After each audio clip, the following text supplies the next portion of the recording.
at home. And after the family went inside, what went on behind these closed doors?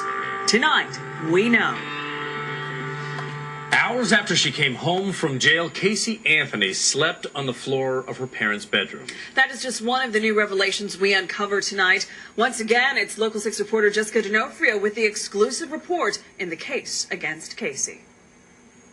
Having Thanksgiving come, it's not going to be our normal, Thanksgiving. The word normal has become a stranger to George and Cindy Anthony. You're all thinking back, you killed baby, but you can't come out here and face us! Their lives have been turned upside down since Kaylee disappeared and Casey was arrested. Going back to jail! There are the personal attacks. Baby killer! Baby killer! And the possibility their granddaughter is dead and the young woman they raised for 22 years could be responsible. A lot of people want to say Cindy and George are in such denial. Why can't they just see it the way we see it? Until I know 100% where Kaylee's at, I am not going to give up. So forget about any evidence that has been... There's no concrete evidence of anything. There's only circumstantial evidence. So show me proof. Show me proof. And Cindy told me Orange County detectives admitted to her the evidence they found in the car, the smell, the stain, the decomposition of human remains, does not prove Kaylee is dead or that Casey is a killer. And they're angry the sheriff's office has apparently rushed to judgment by shutting down the search for Kaylee. Elizabeth Smart, the police department there thought that she was dead, but yet they followed up and brought Elizabeth home to Ed Smart. Elizabeth Smart was found alive 9 months after she was kidnapped from her Salt Lake City home in 2003. When Casey got out of jail the first time, when the convoy of SUVs delivered her home and the garage door closed, the Anthonys told me that's when they felt suddenly trapped, prisoners in their own home, when their mission was to continue their search for Kaylee. Casey didn't want to come in here at first. It was hard because this is where her and Kaylee spent most of their time. We got an air mattress, and she wanted to stay in our room.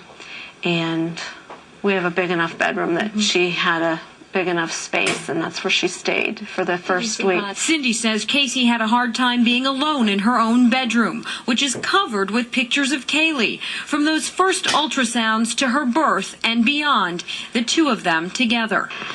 It was hard. And then when she came home the second time, first couple nights she still stayed with me, and then she decided. We started coming in during the day, Casey and I did, and we started watching TV together a little bit.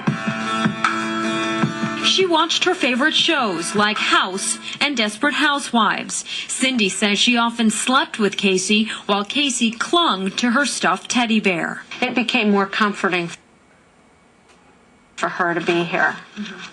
She'd sleep with Teddy. And it was hard. It was very hard. And Casey did watch local news from time to time. She was watching the day stories were breaking about tests indicating there was once a dead body in the trunk of her car. A woman who was staying with the family monitoring Casey's release says Casey reacted by saying several people borrowed my car in the past. Then Casey left the room. Not the reaction many would expect of a mother who was hearing for the first time that her child could be dead. Those days were volatile as protesters crept closer to their front door. So the Anthonys mounted 8 surveillance cameras inside so they could see the chaos. For the first time, Cindy shows us what they saw from the inside as strangers taunted them from their sidewalk. So what window was she peeking out of? Sometimes this one and sometimes the other one. One night from this window, Casey saw her parents get into it with protesters. Get your granddaughter! Come on. I'll file charges on you. It was Casey who called 911. These are the same punks that were out here all night throwing stuff at our house. They need to be arrested because this can't keep happening. There's no more normalcy at all. I don't think there was ever actually normal, just what we consider normal for ourselves. Now that Casey is back in jail and safe, according to George and Cindy,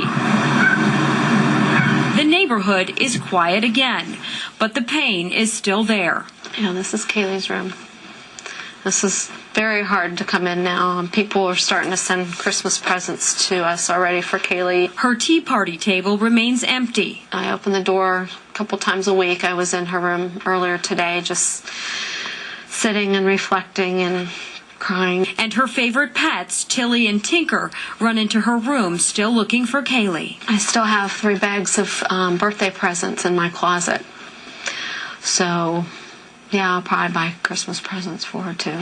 George talked about his granddaughter in their backyard. It was once a spot where cadaver dogs alerted to the smell of a corpse. Think about the days she'd go in her little cottage, and she'd ring the little doorbell and ding dong. That sound rings in his ears, and so does the sound of his family when no one was being chased or heckled.